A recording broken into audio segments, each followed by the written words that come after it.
The first thing I remember that night in the hospital wasn't the tubes in my nose or the monitors blinking red and green above my bed. It was the way my chest burned like someone had set a fire inside my lungs. I couldn't get a full breath, no matter how hard I tried, and every inhale sounded like broken glass scraping my throat. I was 25, but I felt like a child again, helpless, scared, desperate. The nurse had told me earlier that I was lucky to be alive at all. Pneumonia had spread fast, and the oxygen machine was the only thing keeping me steady. But lying there, pale and trembling, I didn't feel lucky. I felt trapped. Trapped between life and death, and trapped in a world where my parents were the ones who decided which side I deserved. Please subscribe to our channel and tell us in comments from where are you watching this video. Because when they walked into that hospital room, it wasn't to comfort me. My mom's heels clicked against the tile, her lips curled in disgust before she even spoke. "Still clinging on, huh?" she muttered, arms crossed, her eyes moving over me like I was something rotten on the floor. I wanted to turn my head away, but I didn't have the strength.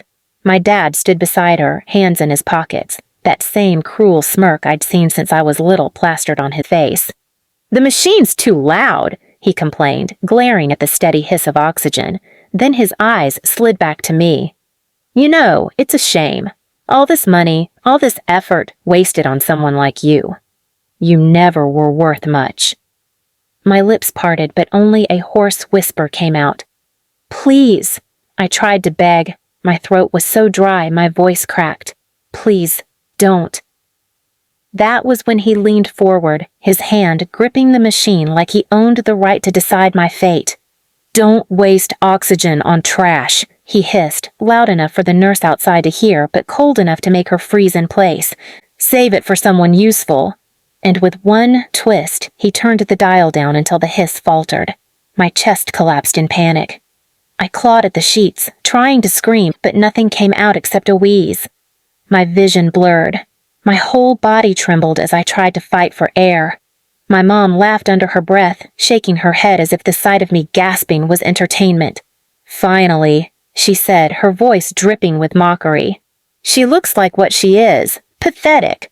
The nurse pushed into the room finally, her voice rising in protest. "Sir, you can't do that. Step away from the equipment." But my dad just waved his hand like she was a fly buzzing in his ear. He only stepped back when the alarms blared, when the monitor beeped so loud other staff started rushing in. They pulled my parents out into the hall, but not before my mom leaned down close to me, her perfume sharp and suffocating, and whispered, "If you die, at least the world will have one less burden." She smiled as if she had just given me a gift. Then she walked out, her heels clicking, leaving the stench of cruelty behind. I clung to life that night not because of them, but in spite of them. As the nurses fixed the oxygen flow and scolded them in the hallway, I made myself a promise. I wasn't going to die in that bed, not for them, not under their terms. If I made it out, I wouldn't just survive. I would make sure the people who called me trash learned exactly how much fire trash could hold when pushed to the edge. And for the first time in years, even with tubes in my nose and sweat on my forehead, I didn't feel like a victim. I felt the first flicker of revenge warming my broken lungs. I survived that night, but it changed something inside me. Before, I used to believe that if I worked hard enough, if I kept trying to earn their love, maybe, just maybe, they would see me as worthy. But lying in that hospital bed, every cough tearing at my chest, I understood the truth. They didn't just fail me. They wanted me gone. They wanted me erased. The doctors told me recovery would be slow, that pneumonia scars could last a lifetime. But while my body healed, my mind sharpened. Each day in the sterile white room, I pieced together flashes of memory. My father's hand on the oxygen machine, the way my mother laughed as I gasped for air. Those images didn't haunt me, they fueled me. I had nothing waiting for me outside that hospital. No family to lean on, no parents to bring soup or hold my hand. The only visits I got were from strangers, the night nurse who slipped me extra water, The janitor who told me a dumb joke when he saw me crying, the elderly patient across the hall who mouthed, "Keep fighting," when she saw me coughing through the glass. Strangers gave me more love in 2 weeks than my parents had in 25 years. And then came the final straw. One morning, I heard laughter echoing down the hall, my parents' voices. My stomach dropped. They weren't there to see me. They never were. I overheard them chatting with a doctor about my insurance. My mom's shrill voice carried, "If she dies, the policy payout comes to us, doesn't it?" My dad chuckled. "Finally, she'll be useful for something." I clenched my fists so tight the IV line tugged, my vision blurred, but not from sickness. This time, it was rage. They weren't just trying to break me emotionally. They were betting on my death like it was a winning lottery ticket. That night, I couldn't sleep. I stared at the ceiling until the fluorescent light buzzed like static in my ears. The word trash repeated in my head until it lost meaning, until it became a drumbeat pushing me forward. If I was trash to them, I would show them what happens when trash burns. When I was discharged, I didn't go home to them. I signed the forms with shaky hands and walked out the hospital doors with a plan forming inside me. My body was weaker than it had ever been, but my mind was sharper than a knife. I rented a small basement apartment with the little money I had saved from part-time jobs. It wasn't much, peeling paint, a draft in the winter, but it was mine. It was freedom. At night, coughing into my pillow, I sketched out a blueprint, not of buildings, of revenge. Step 1, independence. They thought I'd crawl back to them begging for food, a roof, scraps. I refused. I got a job answering phones at a rundown office. Every paycheck, I saved a little.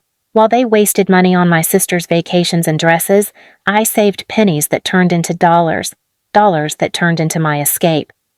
Step 2, knowledge. My parents prided themselves on control. They believed they knew every weakness I had, but they underestimated me.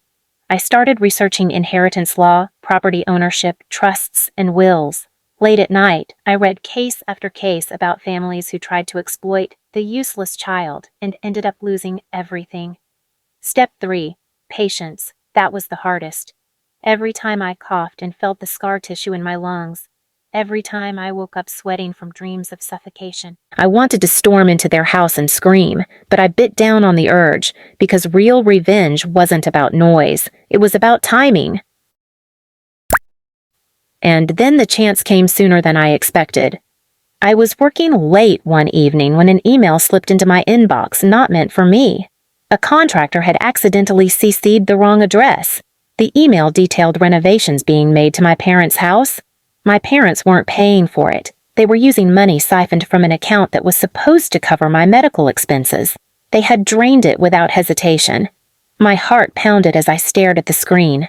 Proof, tangible, undeniable proof of what they were doing, and more importantly, a way to turn their greed into the rope they would hang themselves with. I didn't sleep that night. I sat at my desk, eyes burning, typing out the foundation of my revenge. Not emotional, not impulsive, surgical.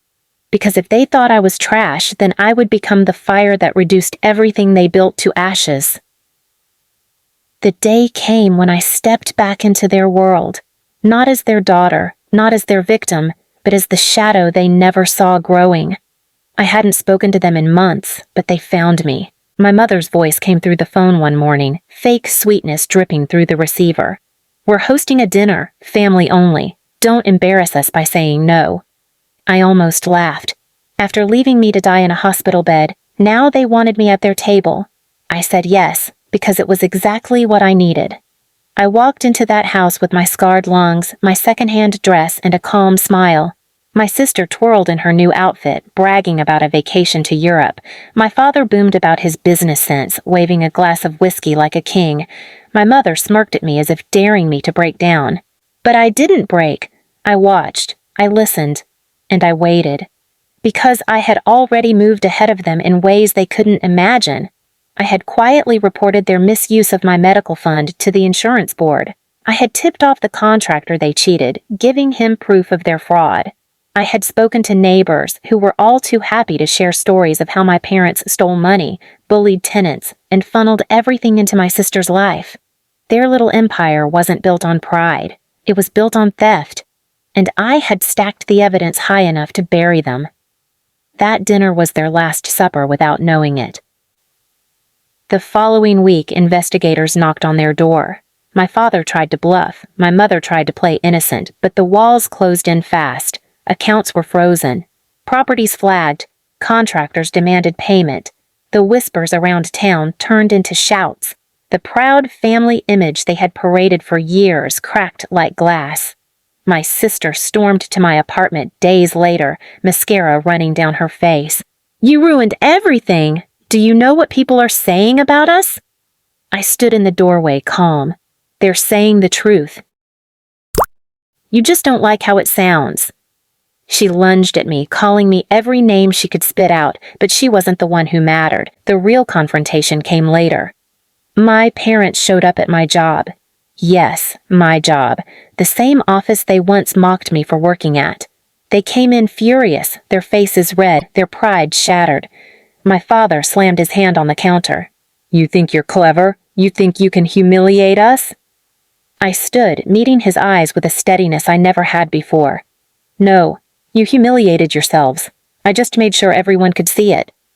He called me trash again. My mother sneered, "We should have left you in that hospital. Worthless." But this time their words didn't sting, because the office wasn't empty. My coworkers stood behind me, watching. People who knew me, people who respected me. Their voices carried, and my parents' cruelty wasn't hidden anymore. For once, it wasn't me gasping for air while they laughed. It was them choking on silence, realizing nobody was on their side. The final blow came when the insurance board sent them an official letter, fraud charges pending.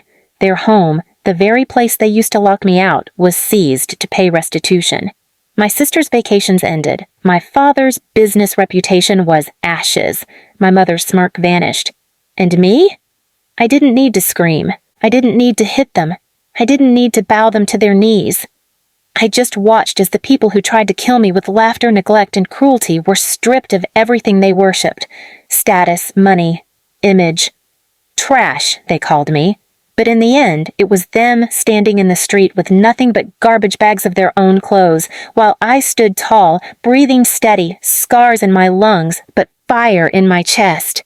That was the real revenge. Not loud, not poetic, but absolute. Because I didn't just survive them, I ended them. Please subscribe to our channel and tell us in comments from where are you watching this video.